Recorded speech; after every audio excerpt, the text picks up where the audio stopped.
I earned my degree online at Arizona State University. I chose to get my degree at ASU because I knew that I'd get a quality education, they were recognized for excellence, and that I would be prepared for the workforce upon graduating. To be associated with ASU, both as a student and alum, it makes me extremely proud, and having experienced the program, I know now that I'm set up for success. Learn more at asuonline.asu.edu.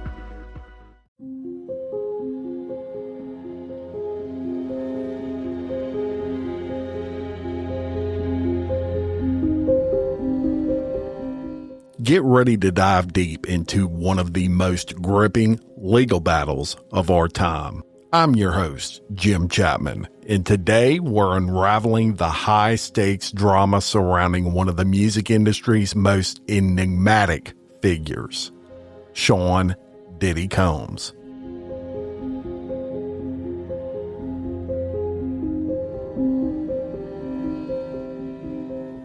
In a case that has captivated millions, the courtroom has become a battleground for fame, fortune, and the dark secrets that lurk beneath the glittering surface of celebrity life. As the gavel comes down, we'll explore the allegations, the testimonies, and the shocking twists that could change the course of Diddy's legacy forever. Was this case merely a clash of lifestyles or something much more sinister? With each episode, I will bring you exclusive insights, analysis, and witness testimony accounts that will leave you on the edge of your seat. So buckle up as we embark on this thrilling ride through the trial of the century, where the stakes are high, the drama is real, and the truth is anything but certain.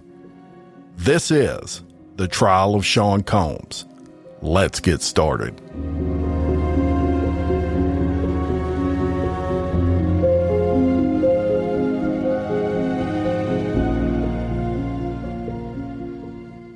Hey everyone, and welcome back. Look, quickly before we get into today's episode, you may have noticed I missed a day and didn't update you on Tuesday regarding Monday's trial testimony. The next week or so, it's going to be a little sporadic for me.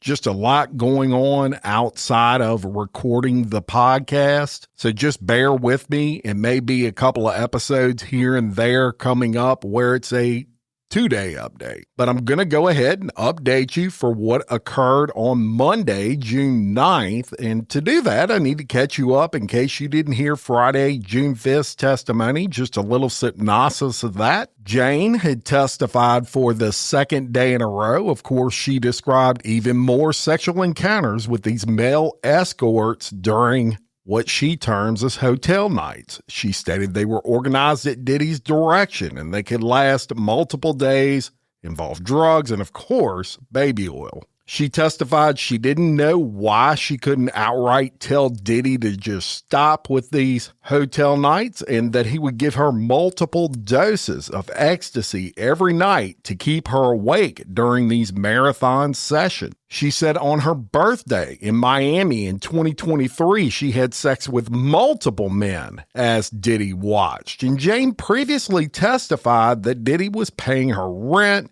and she reiterated Friday during her testimony that was one of the reasons she felt she had to stay in that relationship.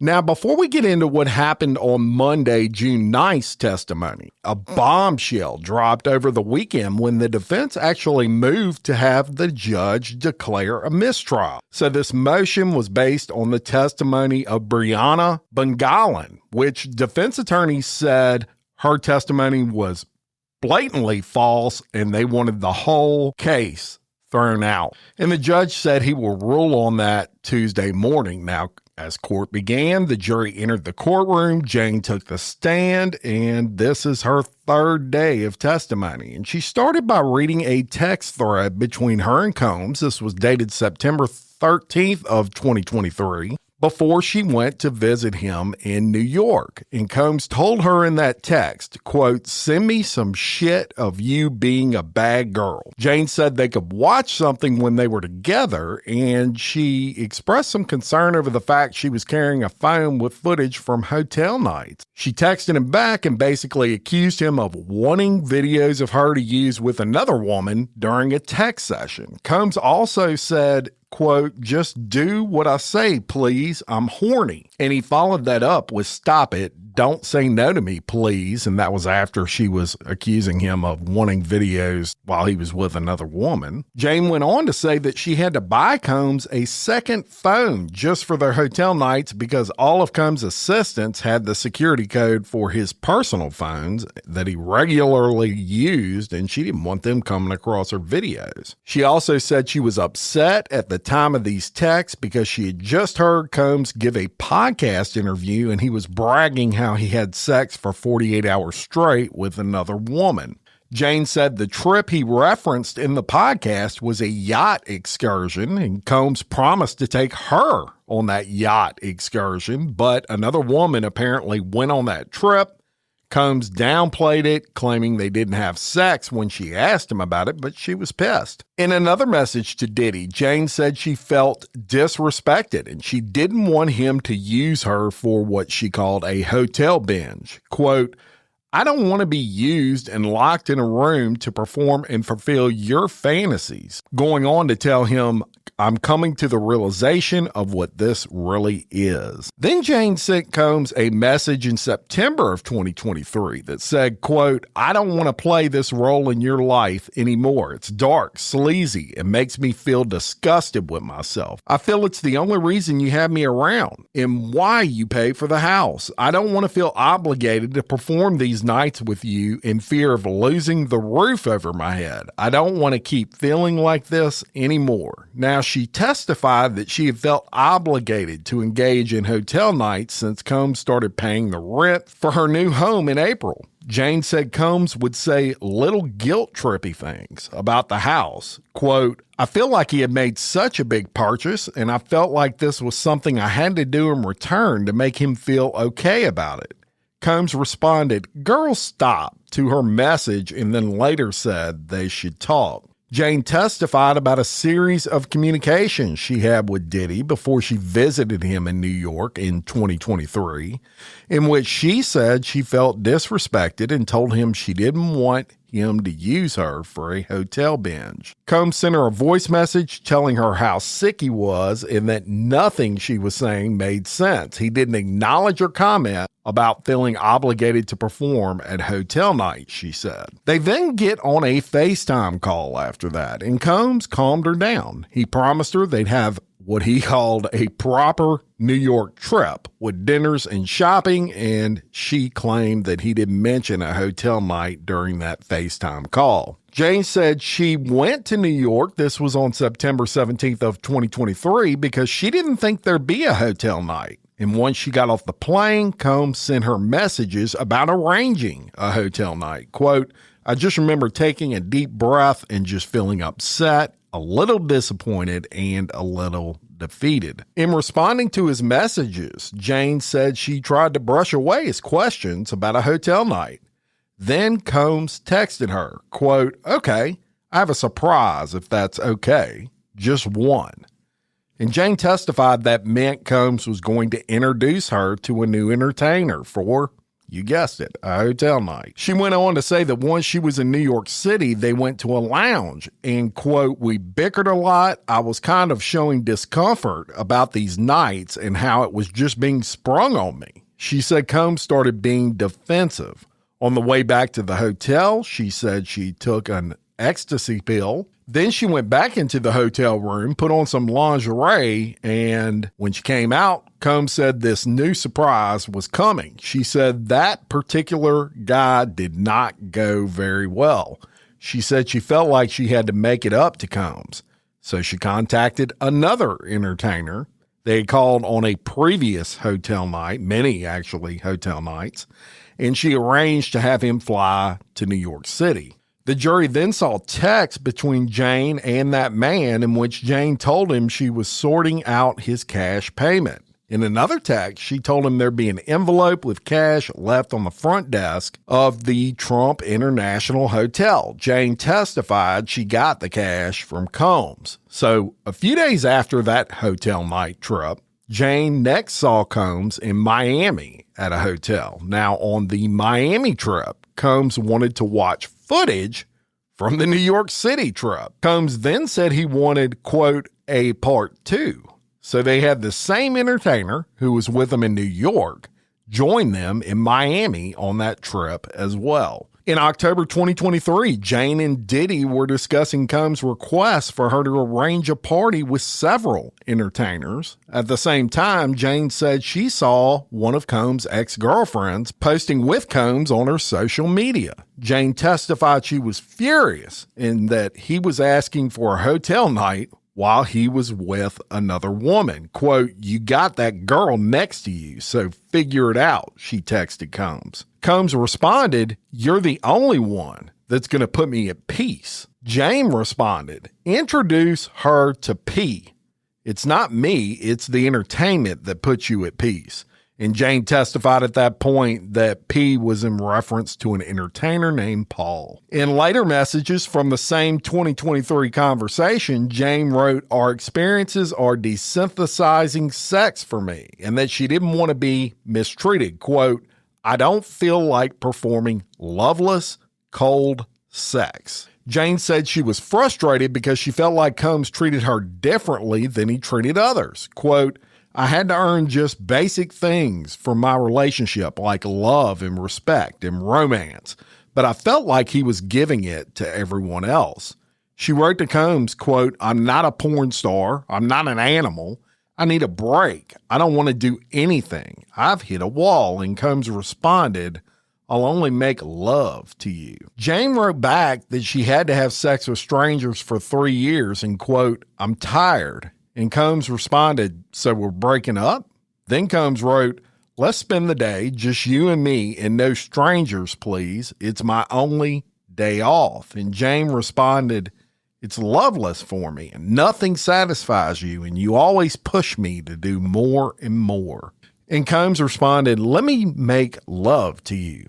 It's filled with love, to which Jane responded, quote, spend the day with your family or your ex. I need time to myself. Now, Jane testified that it didn't matter how good a night was. He always wanted me to do more and more. And the text went on from there with Jane saying, quote, spend the day with your family or Gina. I need time for myself. Now, Gina is another woman that Combs had a relationship with. Combs responded to that, no, I want to see you. We don't have to have sex. I want to spend the day with you, please. And Jane responded, you beat the love out of us. You made it crystal clear exactly what you want me for. You're going to spend the day, what, love bombing me so you can get what you want? It's not genuine. I've hit a mental and spiritual wall. She testified that, quote, whenever he wanted me or one of these nights, the love bombing or the persistency would start. And the fight at this point carried into the next day. She said she told Diddy she needed space and to stop calling her. As a matter of fact, she said she stopped answering his calls. Combs left her an audio message saying, you know, I wouldn't be calling you like this. I need you, girl. Then later that day, Combs said, can I please come over there? It's my house too. And Jane was referring to the house she was living in where he was paying the rent. Jane testified she was shutting him out, not for not answering his messages or calls, but because every time she let him in, I'd be right back into whatever he wanted. In other texts, the same month, Combs texted Jane a screenshot of a conversation he had with his doctor about his knees. Jane responded by telling him take it easy and giving him some advice about his medical issues. She hadn't agreed to see him before that message, but said she responded because she cared about his health. In the prosecution, they then asked Jane to be more detailed about the sobriety party I told you about in the last episode of this podcast. So Jane went on to say she didn't take drugs during that sobriety party. And she said she threw up after having sex with 2 men, When she told Combs she had thrown up, he said, "Okay, that's good. You'll feel better now. Let's go outside." She said she then had sex with a third man. Jane said at the end of the night, she felt absolutely terrible. Jane said after the sobriety party, Diddy went to Miami. She said she texted him asking him to put money in her account. She didn't hear from him, and she sent more angry texts about feeling used for the sobriety party that had turned into a hotel night. Combs then sent her an audio message telling her he's single. He doesn't have to listen to her.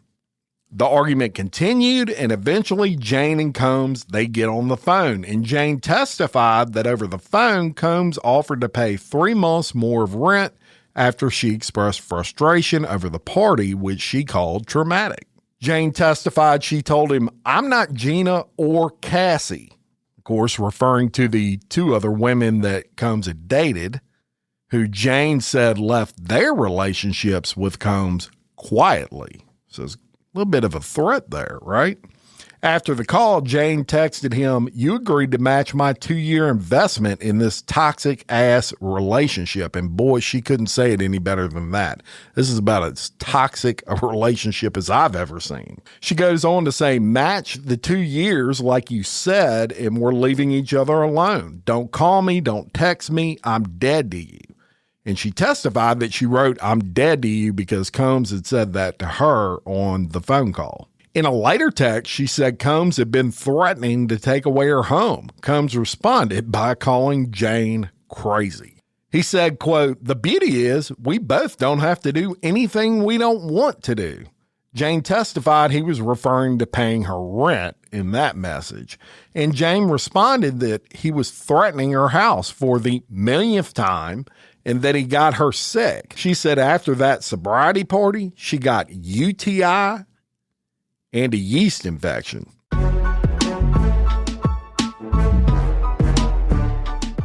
Jim, did you see what happened in Texas today? Wait, before you tell me that, let me tell you what happened in New York. It cannot be as crazy as the case I told you about yesterday in Louisiana. You know what? We should do a podcast about it. And with that, we did. Crime Wire Weekly covers the crime news headlines that have dominated the week. We cover trending crimes from all over the country and even sprinkle in a few globally. Crime Wire Weekly is available now wherever you listen to your podcasts. Simply by searching Crime Wire Weekly or clicking the link in the description of this podcast.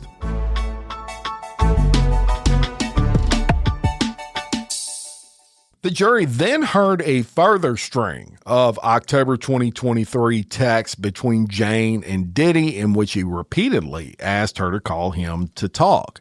At one point, Jane texted Combs, quote, "You placed and paid for all these harmful men on me and risked my health.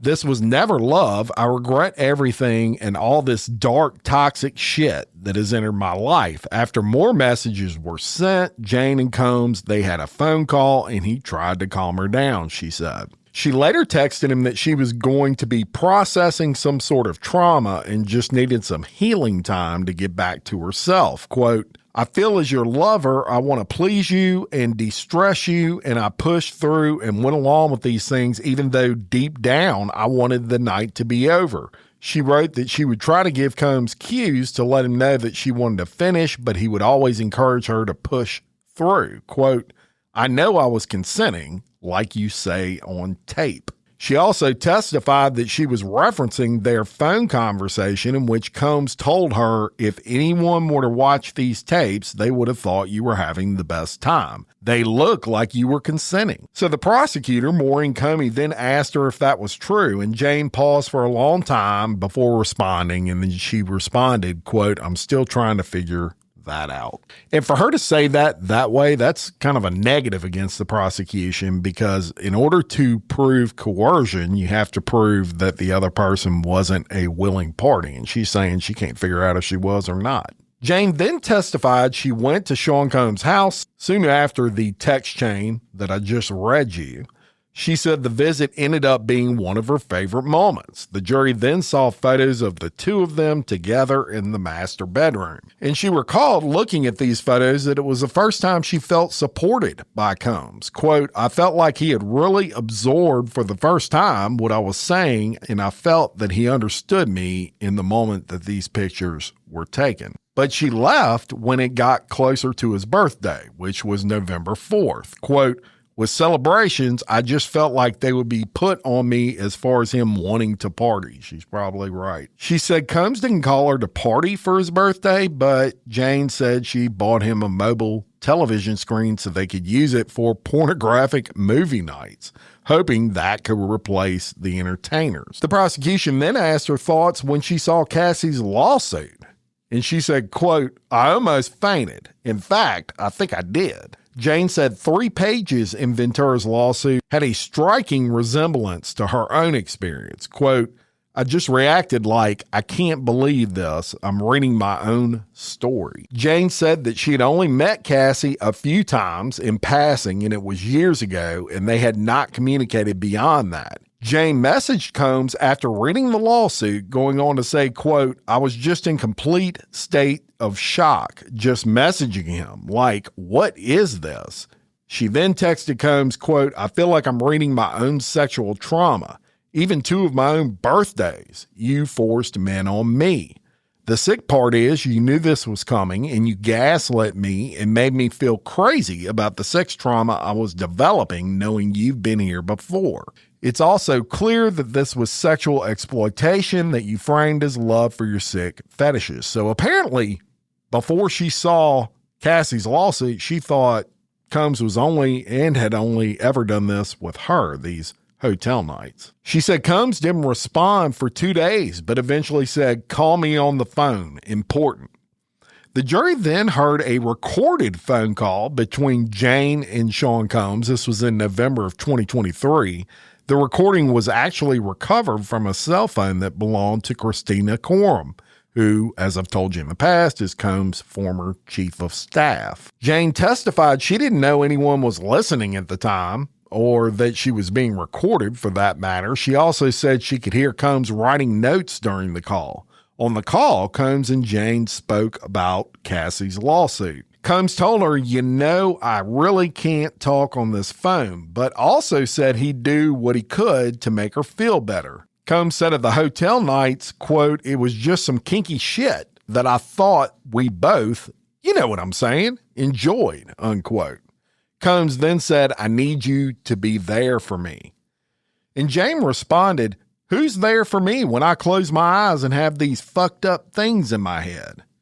Combs told her to call Coram if she needed anything else before ending that call. Combs and Jane spoke again later that day in another call that was recorded, and Combs said multiple times, quote, I need your friendship right now, going on to say, you ain't got to worry about nothing else. And Jane testified at that point she knew what he was referring to, which were the rent payments for her house, right? He's holding that over her head. The prosecution then went back to December 7th of 2023, where Jane sent Diddy a screenshot of something on Instagram with the words, quote, something that was very triggering for me. She then texted Combs, quote, I'm crying and it's so close to some nights I felt forced. She also wrote, please stop using women for your fetish and leave women alone who don't want to do these things with you.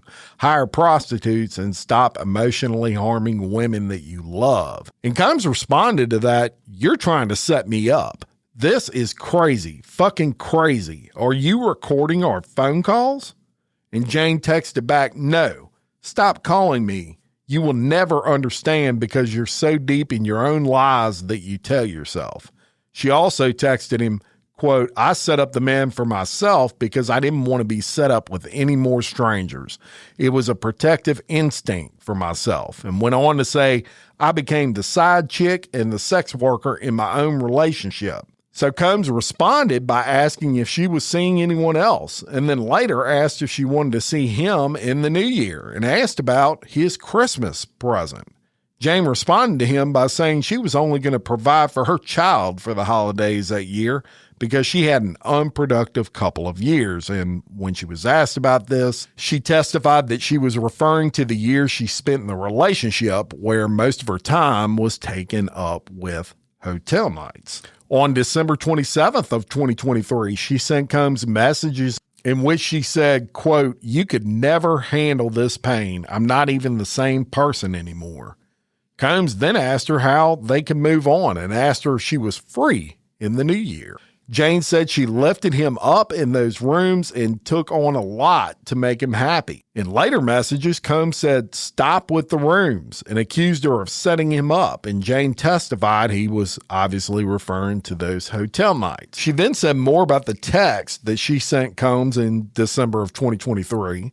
She said she felt manipulated and violated. She said she was venting to the only person she could because she never confided in anybody else regarding the hotel nights. And when asked why she never told anyone, Jane testified, "Because it was just a shameful, dark secret of mine." Jane said that she was not trying to answer Combs because he would gaslight her in a way that warped her sense of reality. Quote, "Every time I would speak my truth or how I would be feeling, Sean would just give me a different version of it and say, it wasn't this and it wasn't that." At some point, they got on a FaceTime call, and Jane testified Combs told her on the phone repeatedly to charge him an amount that would help her to move on. According to Jane, Combs said things on the phone like, "Charge me for your resentment," and, quote, "I just need you to get over this." Jane testified he also said at that time, "I don't want any loose ends." After the call, Jane said she sent Combs a text outlining terms in which Combs would pay her hundreds of thousands of dollars for what she felt would compensate her for the 3 years of their relationship. And in response, Combs told her she was an opportunist, a liar, and a con artist. She also said that Combs threatened to show her sex tapes to the father of her child. On December 28th of 2023, Jane texted Christina Quorum, and she said that Diddy threatened her about those sex tapes. She wrote, quote, "He said he would expose me and send them to my child's father. He has been bothering me for 2 months." Jane said she then talked to Quorum on the phone the next day, and Quorum agreed to hide the phones the tapes were on. Quorum then suggested that Jane and Combs give each other space. Probably a good idea. Jane said Quorum told her, "I always tell him all the time to give these things space. Otherwise, we'll end up in a situation like we are now." And when asked about that, Jane said she understood Quorum was referring to Ventura's lawsuit.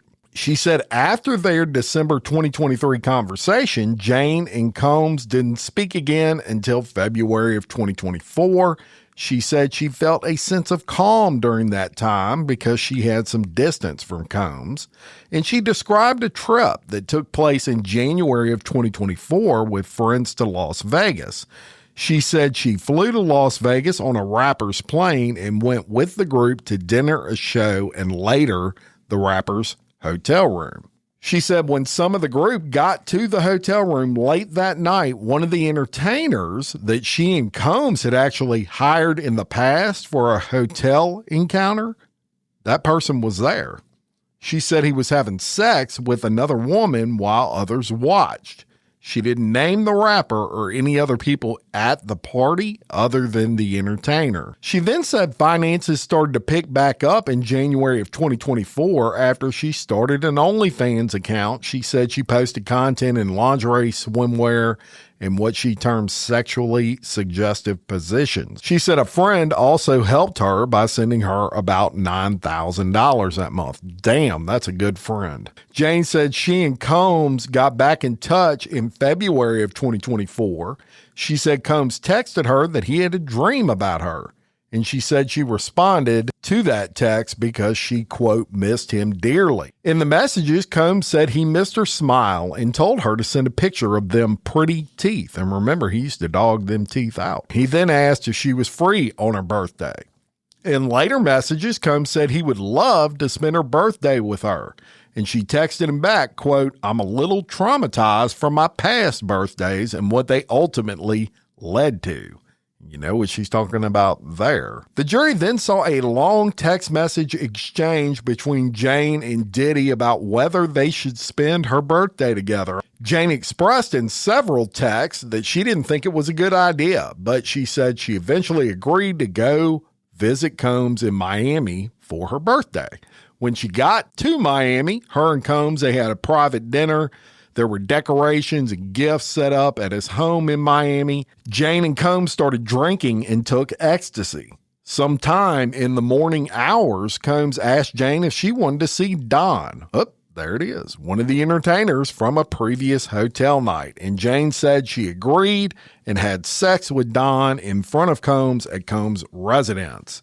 Prosecutor Comey asked Jane why she agreed to have sex with Don, and she responded, quote, "At this point, I'm just so used to this being the outcome of whatever we're doing that I just accept it." She said that her and Combs rested in Miami a couple of days after that before she went back to Los Angeles. And she said by the time she left Miami, they were back together. So after Jane and Diddy got back together in 2024, she said she took about 3 trips to Miami to see Combs, and he came to LA a couple of times. She said they didn't go out in public because things had really hit a fan with everything going on, so it was better just to keep it private. And she said they would have hotel nights at Combs' homes or at her house. Jane then read aloud some text messages between her and Diddy in early March of 2024, and we're getting closer to arrest time for Diddy, right? Jane said that Combs was trying to get her set up with another hotel night. In the messages, Combs told her that his mother was coming into town soon, and Jane responded, implying he was lying to cover up being with another woman. Combs texted that it would be best if they went their separate ways peacefully. He wrote, quote, "I would appreciate it if you could sign something for me so I could have closure comfortably." And Jane responded, "No problem." Combs wrote that Jane was making her own money now, so he hoped they could have a clean break. And that is what he told his accountant. Jane testified that his accountant was the person responsible for paying her rent on time. Jane texted him that she would still be paying off her debt from being unemployed for 3 years when she was his, quote, on-call party girl. She asked Combs for 3 months before taking on rental payments, saying, "I'm tired of the rent threats. I hate living like this." And they then got into the raids of Sean Combs' homes, and she mentioned that HSI, Homeland Security Investigations, left a business card on her home. This was in March of 2024. And she said she didn't speak to anyone at Homeland Security at that time, but she called Combs and his security guard, and she was trying to reach Combs about this. And at some point after these raids, Combs hires a lawyer for Jane. And get this, she confirmed Combs is still paying for that attorney representing her now. Then Jane went on to say that one of the entertainers they use frequently, Sly, we've talked about him before, he threatened to release a sex tape of them in 2024 after these searches occurred of Diddy's homes. Sly said he had a 35-minute video of he and Jane during a hotel night because Diddy had recorded the video on Sly's phone instead of his own. Boy, that's a hell of a mistake to make. Quote, "My heart was beating out of my chest. I couldn't believe what he was saying to me." She asked Sly what he wanted for the tape, and he asked for 10 grand. She told him she'd try to make it happen. Jane said she called Combs, who got his legal team involved. She then spoke to Sly again and told him she had legal representation and what he tried to do was extortion, and she wouldn't be having any further conversations about it. She said she later received a message from a big media company saying they bought the tape and asked for comment. She said, quote, "I fainted and I called my lawyer." Jane said the company never released the tape, but she didn't really know why. She said she never spoke with Sly again. Now, Jane testified she was at Combs' Miami residence the day CNN released the now famous hotel hallway video that showed Combs beating the shit out of Cassie. Combs' son actually went into his bedroom when he saw the video on CNN, and he told Combs, something's happened. Jane said she gave Combs space that day while he huddled with family and friends, and at some point that day, she was invited to huddle with Combs, his sons, and others as they planned a sincere apology post to address the video. She and Combs did not discuss the video in those first days, but she never heard him deny that it was him on that video. The next day, Combs showed Jane a draft of a statement he posted on social media, and she testified she gave Combs positive feedback on that, and then she said, "I left and I went back to Los Angeles."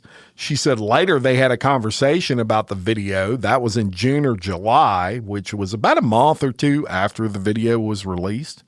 And she said Combs said that it was the only time he had ever been physically violent like that. Of course he's going to say that. He also told her that Ventura was a hitter and that she would hit. So Comey then asked Jane if Combs said whether he would hit Ventura. And Jane said she thought he addressed it, but she couldn't remember what he said. So she flies back to Los Angeles. This is in May of 2024, and they didn't see each other, her and Combs, again in person until June 18th of 2024. And she said she remembered the date because it was, quote, a terrible day. Wait till I tell you about this. She said they planned for a date night in the house where she lives, with Combs coming to Los Angeles after he was done with a family trip in Utah. Jane said Combs' assistant, Jonathan, came over first to help her set up the house with decor and candles and to stock the fridge. She said when Combs arrived, they spent time catching up in the backyard. And the jury was then shown photos and a video that Jane took of Combs that night. In the video, music was playing and you could hear Combs talking. But Jane and Combs, they get in an argument about a half hour after this video was recorded. Quote, "I started confronting Sean about who he was with on that family trip. I was making an assumption that he was with another woman. Jane then called him a pedophile. Jane said the woman she thought he was with was an adult, but she was roughly 25 years younger than him," which, y'all, at this time, Combs was around 54 or thereabouts, meaning the woman was 25 or so. That's not a pedophile. Now, at one point, Combs bent over to tie a shoe, and she pushed his head into a marble counter. She said she didn't see any marks or injuries on his head later. Jane said she started throwing candles around the house. She was repeatedly saying she hated him. She said a lot of candle wax went onto Combs' clothes, but she didn't see any glass hit him directly. She said, quote, "I think he was probably cursing and calling me crazy," and adding that he had an angry tone. When she realized the fight with Combs was escalating, she said she tried to lock herself in the master bedroom. She said Combs kicked open the bedroom door and she locked herself in the master bathroom. She said then he kicked that door off the hinges. She ran into the master closet at that point. She said she changed her clothes while hiding in the closet. And when asked why she did that, she said she knew that she needed to wear something she could escape in. Wow, what a relationship. Combs kicked open the closet door too. When Jane left that room and ran for the front door, Combs caught her. Quote, "Sean kicked me in the back of the thigh. I fell down. He then picked me up in a chokehold and choked me." She said that she was able to squirm out of Combs' grasp and ran outside. Jane said she didn't want to wake the neighbors, so she quietly hid by a wall outside until she thought Combs was gone. She said she thought she hid there for about 2 hours. She started to walk back to the house because at this point she assumed he was gone. But she said when she turned the corner, she saw Combs on the street. Quote, "I was scared, but I was quiet. I just kept walking back to the house because I didn't want to wake the neighbors." Jane said she went into the guest bedroom of the house and locked the door, but Combs kicked that door in. She started throwing more candles because she wanted to get away from her. She then ran onto the patio and Combs followed. Quote, "I punched him and he punched me." Jane said she punched Combs once in the temple, didn't see any injuries on him after, but then Combs punched her in the head twice, once on my forehead and once around my eye. After Combs hit her, Jane ran into the backyard and went into a ball on the ground trying to cover her head. Quote, he started punching my head, he started kicking me, he started saying all kinds of things and just kept punching me. She said Combs was telling her that she was trying to take him away from his kids and his family, and Jane responded that she wasn't, and she told him to just leave her alone. He then grabbed her by the arm and pulled her hair and started dragging her back to the house. Jane said after Diddy assaulted her, they went back into the master bedroom and she used Combs' phone to call the girl she assumed he was with on his family trip. Jane said she asked the girl if she was on the trip with Sean, and the girl starts insulting her while the call was on speakerphone, and she said at this point, Sean is holding me down and making me listen to her insult me. Jane said she yelled out that Combs was beating her, and he immediately hung up the phone. Later, Combs FaceTimed one of his assistants and told him to tell Jane there was not a girl on that trip. And Jane testified she was in the corner of the room and Combs was standing right in front of her. At some point after that, Jane went ahead and decided to take a shower to cool off. When she looked in the mirror, she noticed 2 golf ball-sized welts on her forehead and a black eye forming. She said Combs also got in the shower, but was still wearing clothes, standing out of the water, and Jane testified that she told Combs at that point she hated him. Combs responded by slapping her 3 times in the face, eventually knocking her off balance and to the ground. Combs was then using her phone to watch pornography. So you go from slapping her to the ground 3 times to picking up her phone and watching porn. She said the phone was screen mirrored to the TV so she could see he was texting an entertainer they had used before to see if he could come over. Can you believe this? Jane said that Diddy told her he was inviting Antoine over because, quote, we're not going to end the night like this. She said Combs told her to put makeup on and put her hair to the side to cover her injuries, and she said that's just what she did. Jane said Combs scrolled up and saw earlier messages between her and Antoine. This was the same entertainer she had seen in January of 2024 during a trip to Las Vegas. She said Combs saw a message where the entertainer referenced spending time with their mutual friends. And Jane testified she understood that to be a reference to people from that Vegas trip. She said she hadn't told Combs about that trip because at the time they were on a break. Jane said Combs asked what the message was about, and she told him she didn't know because she said, I didn't want to escalate the night any further. Jane said she chatted with Antoine for a little while when he arrived before Combs asked to speak with her. She and Combs went in another room, and he said the messages he read weren't sitting right with him and asked her again about the mutual friend reference. It was around this time that Combs had her take ecstasy. They excused themselves from the room with Antoine and went in the bathroom. That's when he opened his hand to show her an ecstasy pill. Combs insisted she take the pill and said, quote, you're not going to ruin my night. She said she responded with, I don't want to, and said it over and over again. She said Combs got close to her face and said, quote, is this coercion?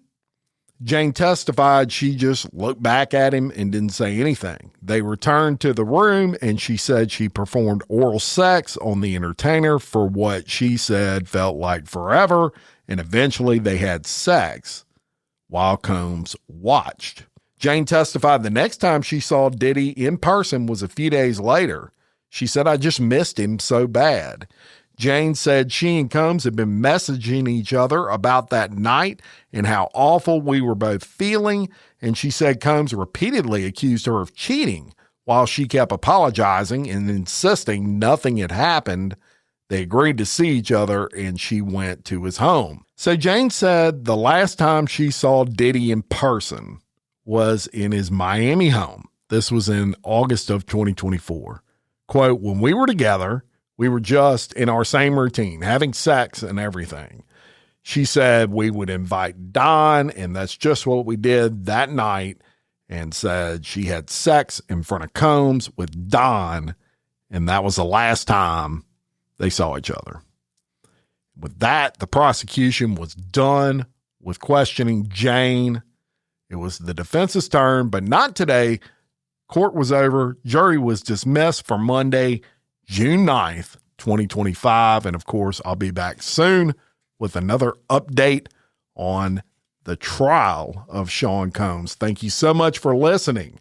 Check out the Patreon, commercial-free early releases and more. Patreon.com/exposed podcast files. And until next time, for Exposed Scandalous Files of the Elite, I'm your host, Jim Chapman. Much love.